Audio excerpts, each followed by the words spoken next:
All right, let's go. First we feast.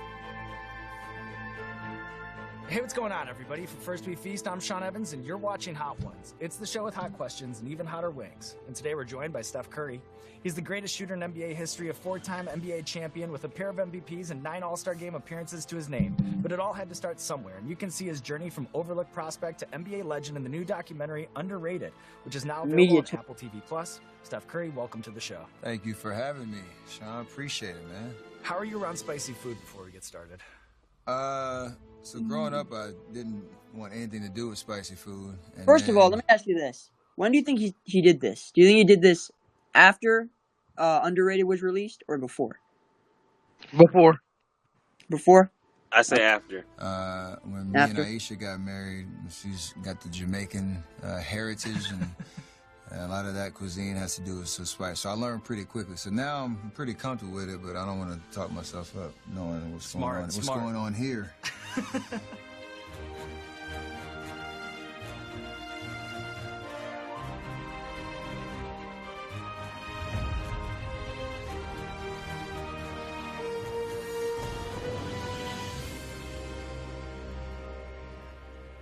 Let's get it, man. I'm ready to get started. What we got? Okay. All right.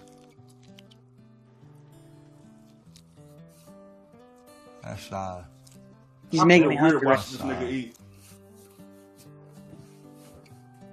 That's pretty good, man. It's finger licking. That was phenomenal. So Underrated, which was phenomenal, by the way, details your genesis as a 3-star recruit, dismissed by the juggernaut colleges, called too small, and according to one 2009 NBA draft scouting report, will never be a star in the league because of a lack of explosiveness. How do you think things would have been different if you would have ended up at Virginia Tech or Duke? Like, do you think you'd be where you are right now? It's a great question, because I don't think so, because the brand of basketball that I play now was predicated on a system that Davidson College, Bob McKillop mastered. And the only reason I think I'm successful at it is because I got to learn with reps. So having gone to Tech or Duke or whatever, maybe I'll ride the bench my freshman year and I don't get that experience. I don't know if I'd be the same player. So that's kind of a message of go where the best fit is for you. As much as you might want to have the pedigree or the resume to say I played in the ACC, I played in a power conference. That's all cool. But, myself, Damian Lillard, John Morant, guys who went to mid-major colleges, they'll find you wherever you're at. And so that's kind of I had faith at the time. I didn't know how it would plan out, but, I wouldn't change that experience for anything. So I'd rather play than just sit on the bench and say I got a power conference school on my chest. That way, I just want to point out, that's a really good point. I don't know if Duke or a lot of dudes are busts because of that reason. Steph is 100% right. They go to a college that they don't fit into. Are any of these teams adjusting to Steph necessarily? I don't know about that. No, they would tell Steph to stop taking crazy shots and shit like that, play within the offense. Bro, that nigga would have been benched after 13 turnovers for good, bro. Yeah, that's what I'm saying. I feel like I'll be 100% honest with you. You see Cam Reddish? Reddish, right? He fucked up by going to Duke because he went there because when he first went there, I think he was the second one behind RJ. He should have went to a different college because once Zion came there, he was never going to get any touches. They made him a spot-up shooter. Does anybody remember where Seth went? He went to Duke. He went to Duke. Yeah, where was he before that? Cam Reddish got studded going to Duke as a player. That's what I'm saying. He was quick with it. Because he had two really good guys, and he had a guy that basically played his position, handling the ball more. Yeah, dude, I feel like Davidson was a perfect, Steph kind of outlined it pretty well. Davidson was a good match because of the system and just leaning into his skill set. It's not as if he had to adjust to what they do, but they kind of molded and try to fit into what he does. And it was a perfect complement of system and skill. Whereas these other teams, he probably would have been riding on the bench. He probably wouldn't have gotten the opportunity, and he probably would have been more his style of play would have been more shot down almost. He wouldn't have been encouraged to be. The nigga would have been a glorified JJ Redick. Thank you, B. I was just about to say that. I already like it. It's probably gonna be my favorite one. Because you know what time it is. Going in. Mm-hmm.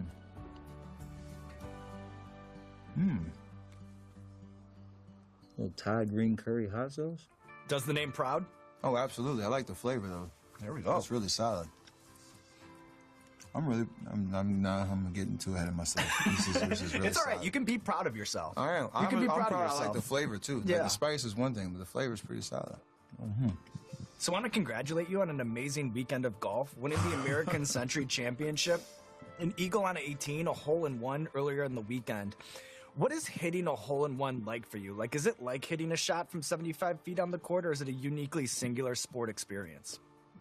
Uniquely singular experience, just because when I shoot a 75-footer or whatever, a heave, I've probably made that shot before, if it's in practice or maybe in a game before, and honestly, I expect to make it versus a hole-in-one. Even if you hit a shot and it's right on line, like the odds of it going in are slim to none. And so when it goes in, that's when I lost my mind. I started sprinting 150 yards down the hole and celebrate. I basically blacked out. Like, if I act like that when I make a 75-footer, unless it's to win the NBA Finals, then you'll celebrate, but it's kind of like, I meant to do that versus a hole-in-one. It's different. Yeah, that was an easy question. That was a lot.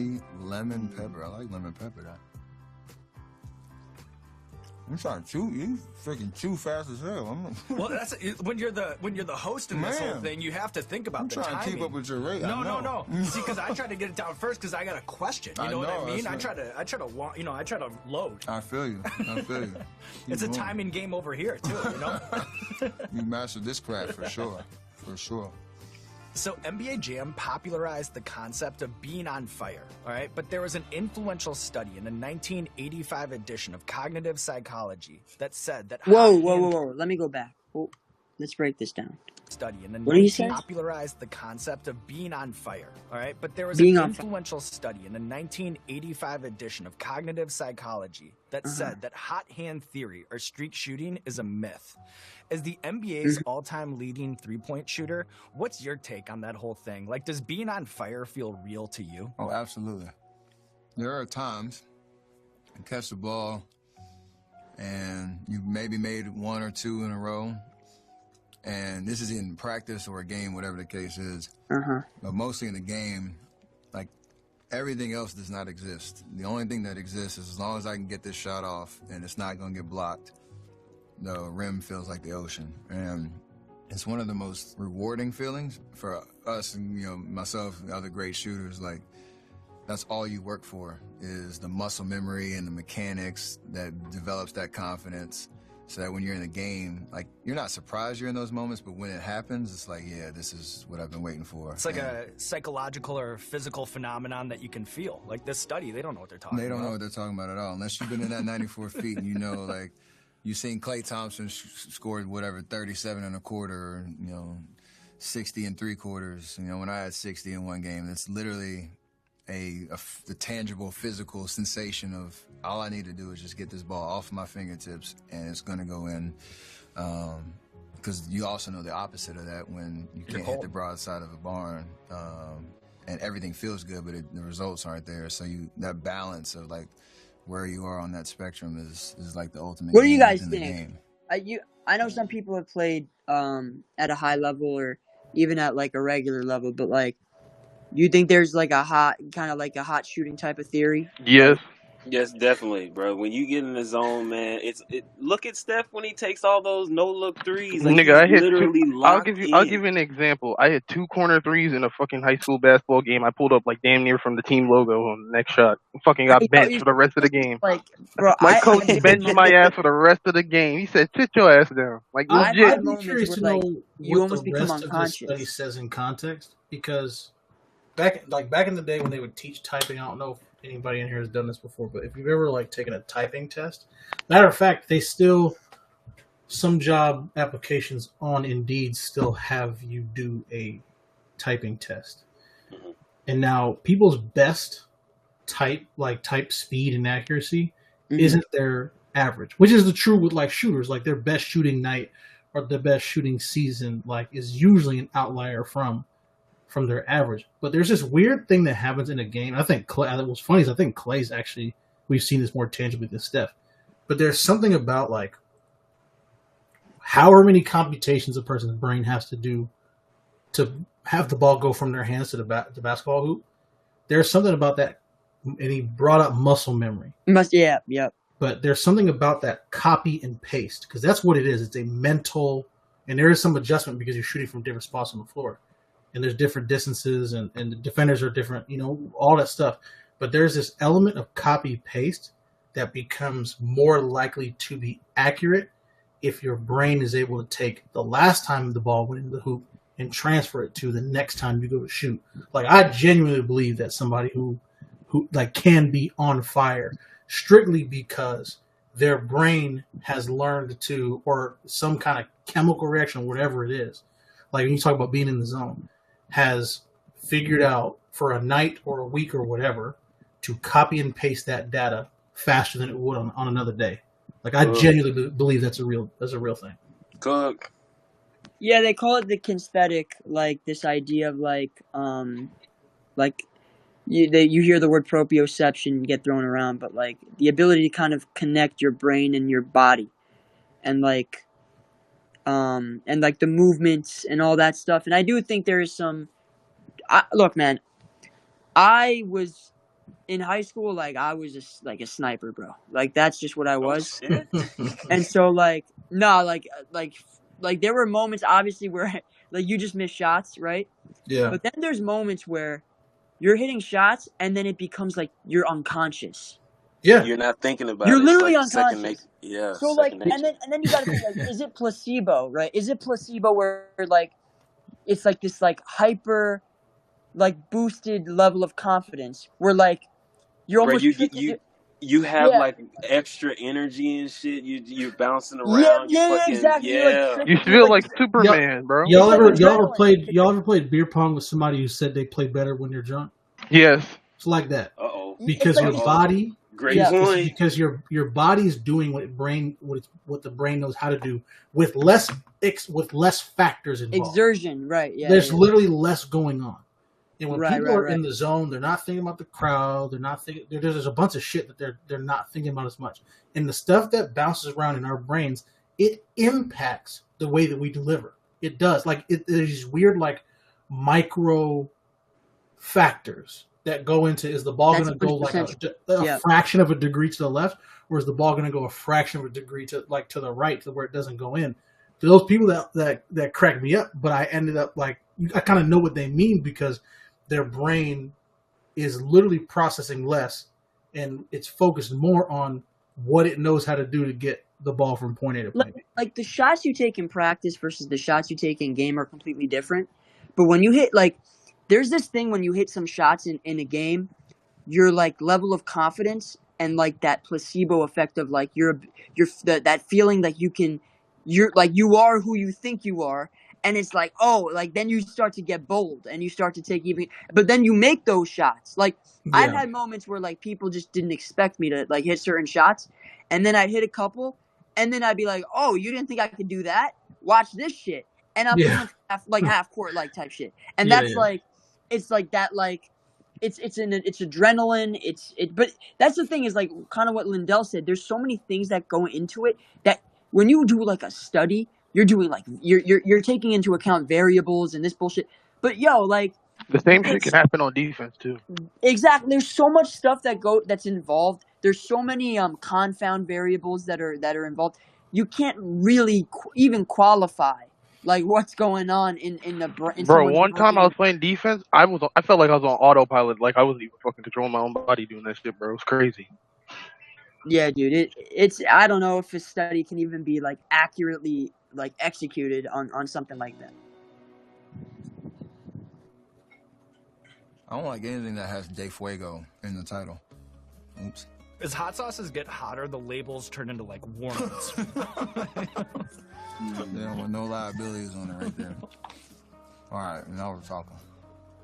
In your opinion, what is the NBA team staff role that's most important to keeping the machine moving, but doesn't get enough of the credit? We have a guy named Rick Celebrini. I knew it, Celebrini. I knew it. And it's crazy. I know Rick, and we've formed a great relationship, and I don't even know what his title actually is. He's like the go-to on injury management, injury prevention, like all of those things that, allow our bodies and our minds to be sharp for peak performance. We've had a couple run-ins at times because I want to be a lot more aggressive on, like when I tore a labrum in my shoulder or ankle sprains and all that. Like, I'm thinking about the shortest timeline possible for me to get back on the court. He's more realistic. He's more realistic and more player-friendly in terms of being on the conservative side of, like, let's take all the variables into play. Let's make sure we're talking about longevity and not just the here and now. That's why you see guys playing, a lot longer. I know there's this load management conversation, and a lot of that falls from the narrative perspective on the players. Like, we don't want to play 82 games. That's not it. It's, there's smart, professional, well-studied individuals that understand how to, prepare athletes to play, not just now, but for, years and years and years and years, and perform at a very high level. And that's why I'm, going into my 15th year, I feel as fresh as I've ever been. Shout out 15? Shout out to Rick. Jesus. Yeah, what do you guys think about that? I agree. I think Rick would be the best answer for that question. Like, what Rick was able to do with Otto, GP2, like rehabilitating him from the core muscle injury and surgery that he had to go through. And I would agree, like, Rick is probably on the conservative side. I know people like to bring up the KD Achilles thing, but, like, KD had his own doctors that cleared him as well. Like, that was kind of a mutual. KD wanted to play. It's not like they forced him to play. Man, I don't feel like Steph has played this long. Jesus Christ. Yeah, dude, Steph. It's the injuries. It's the injuries that make you feel that way. His early career injuries. Yeah. So Steph is 35, but he's really like 33. You know what I'm saying? Like, he peaked late. He peaked late. Yeah, He missed pretty much all of 2020. So. Like, physically, he's peaked late. Like, from a strength. He didn't really start peaking until, like, what, 2013? He didn't become like an elite player till that moment. And then I would say he didn't physically become what he is now until like 2019ish, which is like he was like what 30, 31, something like that. 31 going on 32 or something. 2019, and people inside who claimed to be inside the fan base were saying that he had bulked up too much. So I think. Oh yeah, that affected his shot. Yeah. I remember when people thought Ty Lawson was better than Curry. That was funny. Oh yeah, I remember that. I remember when every point guard in the league. Yeah. Like, if you think about how point guards are compared to Steph has this arc that nobody else has. By the way, Steph got to the top. There was never any conversation of outside of the fan base of, oh, is Steph better than Deron Williams? Is Steph better than Chris Paul? Is Steph better than Russell Westbrook? Steph passed those dudes, and then every single one of them got compared to Steph Curry, including the ones that were just coming into the league. Like, it's kind of nuts. Like, this man, he lapped everybody, and then being at the top, people were so eager to find who that next dude was, or that Chris Paul would, regain the throne, or Russell Westbrook regain the throne. But like the way that we've compared point guards to him is unlike any other player at their respective position, and he's done nothing but beat these guys at the highest level. Every single one of them. He's Repeatedly. Funny draft story. I remember my dad wanted Steph Curry, but my grandfather was like, "Why do you want Steph Curry? Give me Ricky Rubio." Ricky Rubio and fucking Johnny Flynn. What's up, Doctor? Johnny Flynn is crazy. All right, here we go. Los Calientes Rojo. My lips are burning. I just want to let you know that. That's what's going to happen. Okay. Keep me up. Full on color change. Look at this dude, bro. He's going through it. Acknowledging the heat is a good or bad thing. Right, you want to block it out, or you want to just say, I'm here. I think you bask in it, That's what I think you do. Okay, yeah, my lips are on fire. Yeah, speaking of uniquely singular experiences, like Hot Ones is like that, While you're here, might as well soak it in. Absolutely. So you're a self-described popcorn addict, and in 2019, the New York Times published your power rankings of NBA popcorn throughout the NBA, throughout the entire league, and you rated all on a proprietary 1 to 5 scoring system of freshness, saltiness, crunchiness, butter, and presentation. How would you articulate the difference between your top-rated popcorn, the kind that they serve at Dallas Mavericks games, and then the lowest-rated popcorn that they serve at Clippers and Lakers games? Basically, you got presentation, like I want it to, it should lock on your eyes. The butter, the salt ratio, We're talking about very important. Like, I'm a traditional. I don't need none of the bells and whistles. Just make it, good, nice and buttery, salty. The crispiness, right? It can't be like too mushy. It has to have like a nice little crispiness to it, a little texture in the mouth. So that was my ranking system. I went through every arena, gave them like a 1 through 5 on each of those, added them up. This was like a while ago. Exactly what I expected in terms of the arenas that I know where I look forward to playing in those arenas, not just because of the environment, because of the popcorn. Popcorn's on point. Absolutely. But I'm not lying. So that's why Steph plays like shit in LA. Next year, everybody dialed their game up. It was impressive. So look at that, yo. Changing the game on the court and changing the popcorn game too, bro. No wonder he plays like ass in LA. Around the league right now. You deserve so influential. Absolutely. All right. Are you ready to move on? Second half here. Second half. Things off. I'm a third quarter player, so we got to get through this. Just got to get through this. All right, where we at? The spicy shark here. The spicy shark. Hold on, Jim's not here, so I'll just go ahead and say this. Steph says he's a third quarter player, but he could be a 4 quarter player if it wasn't for Steve Kerr. Relax. I'm doing that on behalf of Jim, but Jim's not here to I was confused. I thought I grabbed the wrong one. Why be a 4th quarter player by the end of the 3rd quarter you're up by like 25? Yeah. I'm right there with you. Keep going. I'm starting to sweat now. That's what's going to happen. It's going to be like you're at the free throw line in the 3rd quarter here as we go on, Ooh. All right. Given your unique insight as a child of a 90s pro, I am curious. When you and your dad talk about like his NBA versus your NBA, what are the things that you guys end up talking about? I mean, the physicality is always the one thing that everybody talks about, like all the hard fouls they had back in the day. It was just real, and the league is, adapted appropriately.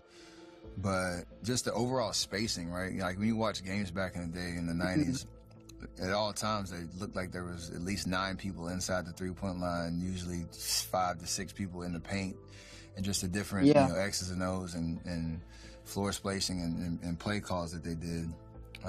He told a story today about a game-winning shot that he had in Madison Square Garden. The way he described the play, he's like somebody double-teamed the post and kicked it out to him on the strong side corner. I'm like, that hasn't happened in like 12 years in the NBA. I don't remember the last time you had a double team to a strong side kick out for a butt naked open, game-winning 3 in Madison Square Garden. So it wasn't just the game-winning shot; it's just like how it happened. And he said it so casually, like, "Oh yeah, that was a good defensive read." It's like that's not everybody's fanning out to the 3-point line. And they'd rather you try to shoot a shot in the paint, and for a game winner instead. So game has changed drastically. Obviously, I feel like I had a lot to do with that. But Jaylen Brown made that. It's funny. Jaylen Brown made that mistake. Again against Embiid, and then Embiid kicked it out to Harden. Steph did the same thing too in 2022. Y'all hear that flex by Steph? Y'all hear that flex? Steph did that same shit in 2022. If y'all remember in 2022 when we played Denver, he left fucking with the Monte Morris. Yeah. Did y'all hear that flex by Steph though? Real quick, I want to say this real quick. When he said he changed it to piggyback off of what Lindell just changed said. The game. Steph, he's right, Steph has this in common with like Tim Duncan. There's so much scoring and playmaking that he left on the table, sitting out in the 3rd quarter. Like, if you just say he scored like 6 more points and had 2 more assists, over an 8 or 7 year span, that adds up. You know what I mean? So.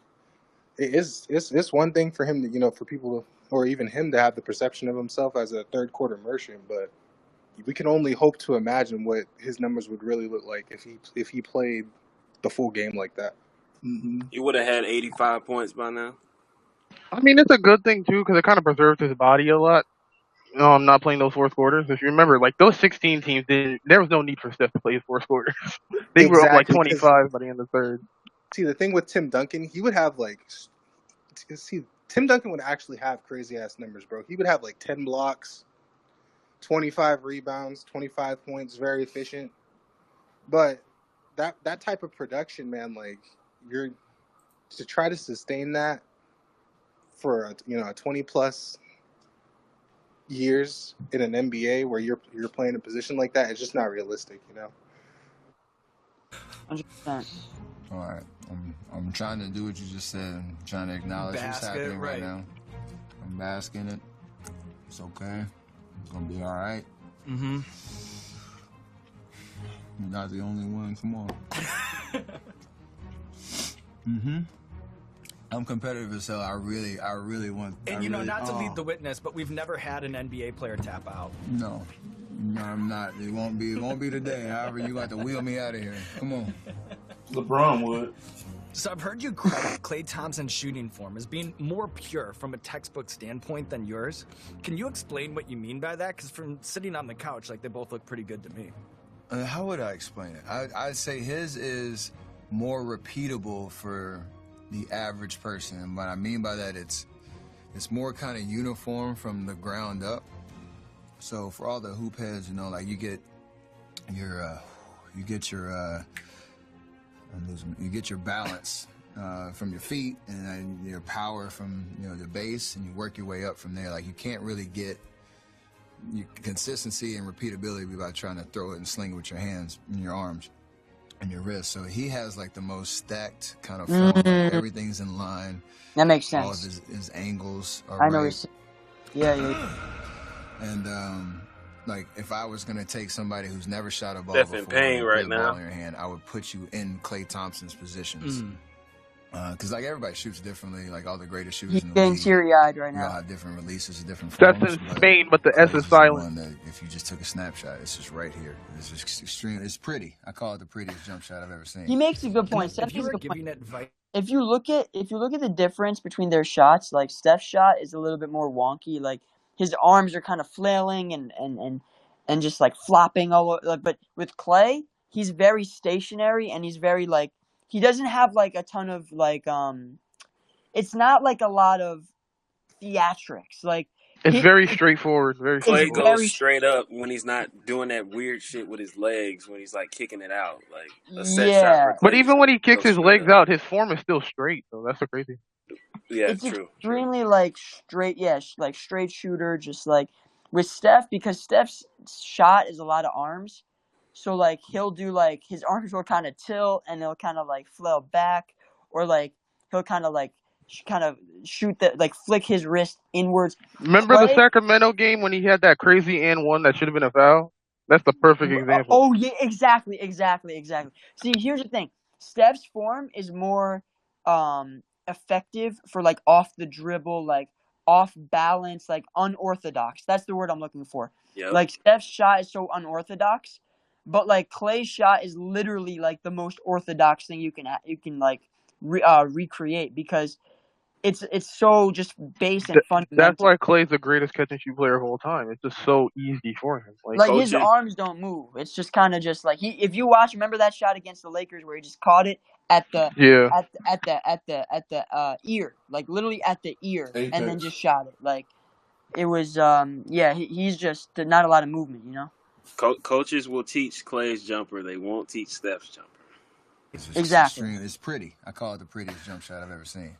And then, if you were giving advice on how to shoot, what movements and idiosyncrasies in someone's mechanics, which ones are adaptable with enough practice, and then which ones are fatal if done wrong? Getting really technical, the angle of your elbow, because it's really hard to angle. If you have like we call it the chicken wing, or the I don't know what you rarely see this one, but that's Michael K. Gilchrist. That's Michael K. Gilchrist, and that's Kevin Martin. It's hard to create the same arc with it and the same power. You get everything from here, but as soon as you get here, you lose it. As long as your elbow is kind of as close to 90 degrees as possible, I'm much more confident in somebody being able to repeat that. That's why LaMelo, when LaMelo came out the draft, it was so weird. That's true. The chicken wing. The chicken wing. On topic. Yes. This next chicken wing. Speaking of lethal chicken wings. So this is the one that, like, its reputation precedes it. This is the popcorn thing, like, presentation. Mm-hmm. You came and look at your eye goes right here first. The bomb. Yeah, that shit, bro. That shit gets. The bomb. Yo, there's people. If you've watched Hot Ones before, which I've watched like a ton of them, like in years past, The bomb is the one that gets people. Yeah, that taps people out. A lot That of shit Some looks people like will say, medicine, dog. that shit will get people more than the hottest sauce at the end. Yeah, dude. There we go. Whoa. Yeah, immediately. Yeah, whoa. Look at this Oh, guy. right. I didn't even get that thing in my Right. like on my teeth. He's not even taking small bites, bro. Oh man, I'm for real sweating now. Yeah. Like for real sweating. All right, and then just be careful around the ends. I got it. I ain't doing that. My man took a hoodie. My man took a hoodie to it down. This is the one that I think that got Shaq. Oh yeah, with the meme where he like. Yeah. Yeah. This is the one that got Shaq. Yeah. So, that's This good. is the show. This is the show. That is, oh shoot! But why is it just sitting on my tongue, like right? It's right on the Did front. he just not realize that's what that Shaq means? Steph won't ever curse Willie. Yeah. Come on, Steph, you're part Jamaican now since you're married to one. You better pull this shit on. Like, how old were you, and do you remember what your coach's reaction was? Oh my god, that is insane. I know. I almost have to And you apologize. willingly do this every day. Now you get paid for it. I know. Yeah. Look at Steph's eyes. And you're passionate about your job. He's forgetting the question. See, and this is something that I noticed when you're under stress, or when you're put in a position like that. Now you have to multitask. So he's so preoccupied with the heat of the wing and of the sauce. These you notice this when you watch Hot Ones as you go on, that the people that eat the wings, they then forget the question. They're like, "Can you repeat it?" And Dre, his brain has sent auxiliary power to Yeah. Yeah. It's like that. It's like that. Yeah. You know, His tongue gotta be numb at this point, bro. Ain't no way. Oh my god! I did it in high school. I know I missed, and thankfully my dad was on the sideline, so he was assistant coach, and my head coach couldn't really overstep and chastise me in the middle of the game. But I definitely got an earful when I got in the car on the way home. You trying to get through this freaking sauce? That is ridiculous. I get it. Holy. It doesn't get any better. No, it only gets worse. It only gets worse. I know. You know, during my middle school era, all right, he tried to get himself would ready, try that Allen Iverson spin crossover a lot, usually to disastrous results. Do you remember the player that you would emulate when you were that age? So many kids. Hey, I'm not even trying to be that guy, but Steph hasn't taken a sip of anything yet. No water, no milk. Yeah, I was thinking about that. Just so you know, Steph, be a milkman, be a milk merchant. Milk merchant. Who was your model? Don't tell him that. The model was Steve Nash and Reggie. Don't tell him that. You see this tear dropping out of my left eye? It's very dramatic. Yeah, I get real emotional when talking about these two legends that were such great influences on my game. Reggie, because he was a master at creating space without the ball, find a way to get separation, to go out and get a pass and quick release. I never could emulate his form because he'd do like this when he shoot. You never teach that, but the movement out the ball. So I tried to blend those two guys together. But then the funniest, me and my brother, there's a guy, Alonzo Mourning. He had this really methodical free throw routine that me and my brother would really emulate, and we did it, when we were playing AAU. The wristband to the fourth. Wristband, he'd do a methodical, wipe it off the sweat. He'd get locked in, then he'd do another little bounce and another little bounce, and he'd do it again, and then he'd shoot the free throw. So we always, I don't know why, we just love that iconic free throw routine, because it was very big man of him. When we were little guards, and it was kind of out of pocket for us, but yeah, that was a roundabout way of saying Steve Nash and Reggie Miller were my guys. With a little splash of Alonzo Mourning. A little splash of the big fella. How are we doing? Fantastic. Freaking fantastic. I think two more left. I need a sweat. Yeah. Yeah, you need the morning routine. Deep breaths. Oh my goodness, man. Fourth quarter.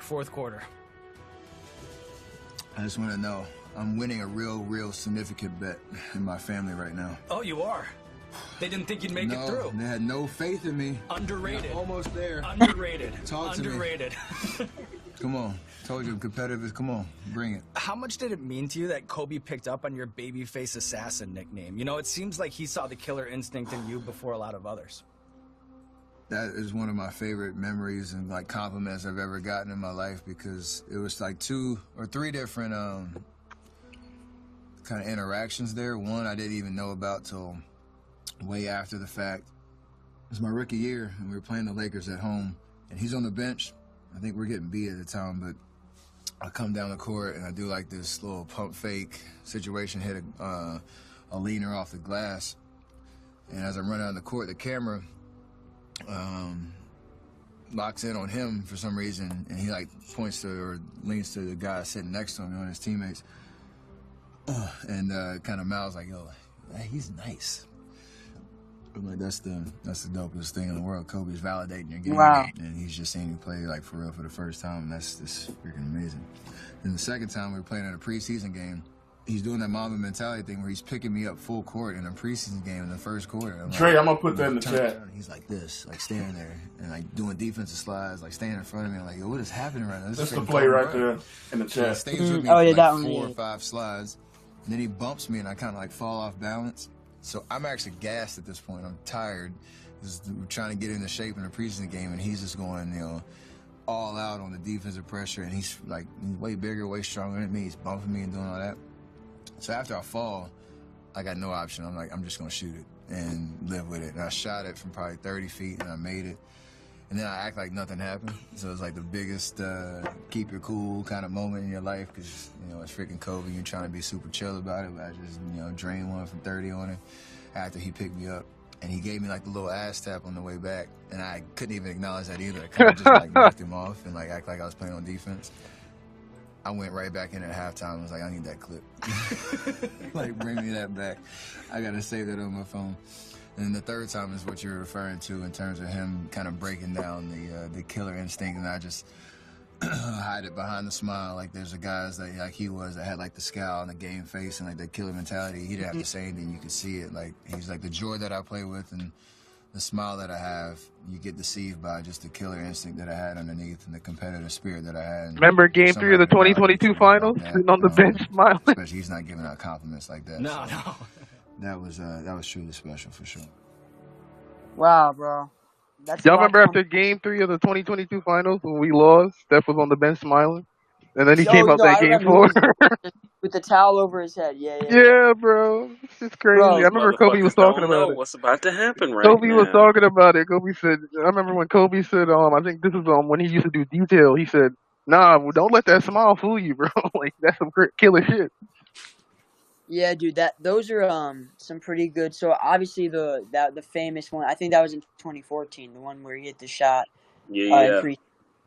But and then obviously just like the breakdown of like Steph's own killer kind of approach. But that first story that about the preseason game, I think he said, or not preseason, I think regular season his rookie year.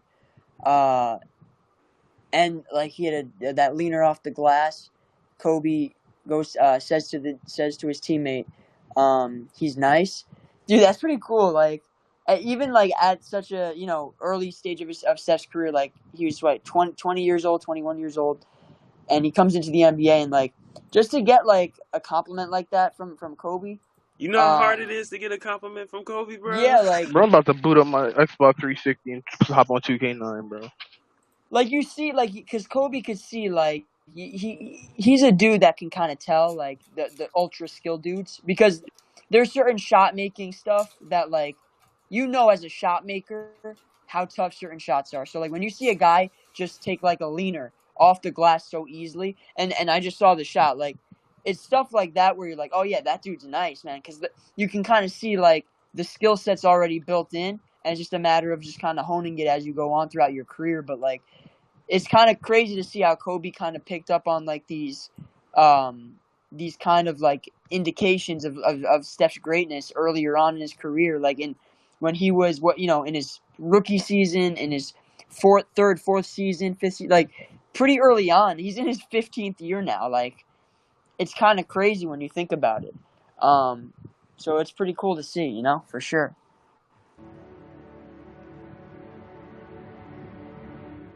Yep, this is it. Come on. Oh, whoa. Shoot. All right, whatever. I'm showing out today. Yeah, for real. Come on. Salute, Steph. my brother. Hey, what a run. Absolutely. Look at us, right? Hey, Look at who would have thought? Who'd have thought? Oh, Steph went right in. Yo, Steph wanted to get it over with. You saw that? Bro, you saw that? He didn't even, like, he just went right in, bro. Look at us, right? Hey, Look at us. who would have thought? Who'd have thought? Just boom. Man, hell no. Done. Hell no. Man. I know. But it's all over. Wings of Death are behind us. And you know, when I was watching the documentary... You want to throw up? When I was watching the documentary and reliving all these moments, you know, they're so indelible to us sports fans, but I couldn't help but to think what it must have been like for you to experience them. So with your brain on fire, your mouth ablaze, what I want to do is bounce a few moments from the doc off of you, some career highlights, and you just tell me the first couple of things that come to mind when you think about that night. Okay. Turning the ball over 13 times in your college debut against Eastern Michigan. Oh, I can't wait for everybody to see this, because when I saw the clip, like, you have a memory of how bad it was in your head. Then you imagine 100 times worse when you see it. So I literally like a baby giraffe out there. Like, I couldn't even stay on my feet. I could not, from me to you right here, I could not throw a pass this way. And the way that it's edited, it's all 13 turnovers literally in a row. And just you see everybody's expression. My teammates like, yo, what the hell is happening right now? Coach McKillop, you can see his wheels are turning. Like, we just gave a scholarship to this kid. Like, what are we doing? We're stuck for 4 years. Coming back down 17 to beat Georgetown. That's in the true, NCAA yo. Tournament. So before we go The on, highlight of that 13 turnovers, bro. When I remember, like, when I was watching the doc and they kind of played those clips, like, those were just, it was kind of weak almost. Like, Steph was just getting, like, picked, bro. Yeah, bro. Like, It was the dumbest shit. He couldn't make a fucking pass. He couldn't fucking dribble. It was crazy. He was just, yeah, like they He were was looking like me out there, bro. He wasn't ready for the speed of the game. Nah, but Steph it's, was looking like funny it's crazy how he adjusted so quickly, though. You know what I'm saying? Like, he kind of got overwhelmed a little bit, but then he kind of adjusted. Like, within, I mean, relatively quickly. It's not like it didn't happen overnight, but, like, he kind of, like, found his footing quick, like, considering the fact that he had 13 turnovers, and all of them were, like, just, like, it almost seemed like he was out of place. Like, he didn't belong. It's kind of crazy. When you watch those clips, it's like, That he's freeze just getting, frame is like crazy. ragdolled out there, you know? So that's a really good point that he alluded to. We're stuck for 4 years. Coming back down 17 to beat Georgetown in the NCAA tournament. Unbelievable. The highlight of the run, like, we won the next game, but that, like, getting out of that first round and going to the second round and beating a team like that, knowing we're already overmatched in terms of the seeding, but we were already down 17 in the second half. Unbelievable comeback, for sure. Breaking the all-time 3 record with Ray Allen and Reggie Miller in attendance. To do it in the Garden, to do it with those two guys. Still fuck my dad for not getting those and tickets. to do it with on-ball Steph in the fucking stands, by the way. Bro. You were at that game? Broke Reggie. Yeah, I was. Get Saying the fuck your dad is crazy. my dad, bro. Jesus Yeah. Christ. Saying fuck your dad is crazy. I have a couple of With those two guys. I have a couple of I videos. watched when Ray broke Reggie's record and Reggie was on the call, so I remember that is kicking in right now. I remember that moment. It was, you know, in Boston, and they waited for a timeout, and he came over and he hugged his mom. He went over and hugged Reggie. So I was kind of just imagining what that would be like with me, and it over delivered. So definitely a special moment. I got to give the game ball to my dad, who was sitting courtside too. A proud moment, and you know what? I think you're only going to add to the resume today. Taking on the wings of death, living to tell the tale. Talk to me. And now there's nothing left to do but roll out the red carpet for you, Steph Curry. Talk to me. This camera, this camera, this camera. Talk Let to the me. people know what you have going on in your Talk life. to me, Steph. Hey, make sure you check out the underrated documentary, Stephen Curry. Yo, he Underrated. is dead, bro. Yo, he is done, bro. He's like bro. Look at this shit. Make sure That man is cooked. documentary. I would have ran where he outside is and right jumped now. into a pool. I ain't Coming out gonna Apple lie. TV Plus July 21st, or whenever you can get to your TVs and get these sauces with. Bro, he That wanna man touch is it. cooked. He wanna That touch man so is bad. cooked, bro. That's That He's man just saying is shit, cooked. bro. Steph He wanted went to away cut before so you bad, get to the bro. next wing. Mm-hmm. here it stayed, and then this one is just that's a different level. But true to form, you didn't stop. You didn't slow down your bites. Big No water. dab at the end. As much as you were challenged, you never took your foot off the Can't do gas. it. Steph. He glazing. True to form. Can't do it. True to form. He's glazing. That man on Not the fire. reverb cough. Bro. Thanks so much for watching today's video. That man on Jesus fire. For Christ. real. Excited. That man Steph is burning. That boy on They fire. got him like they got Idris Elba, bro. Yeah, the Idris Elba. Bro, I can't wait to use that during next season. The Use that fuck? next year.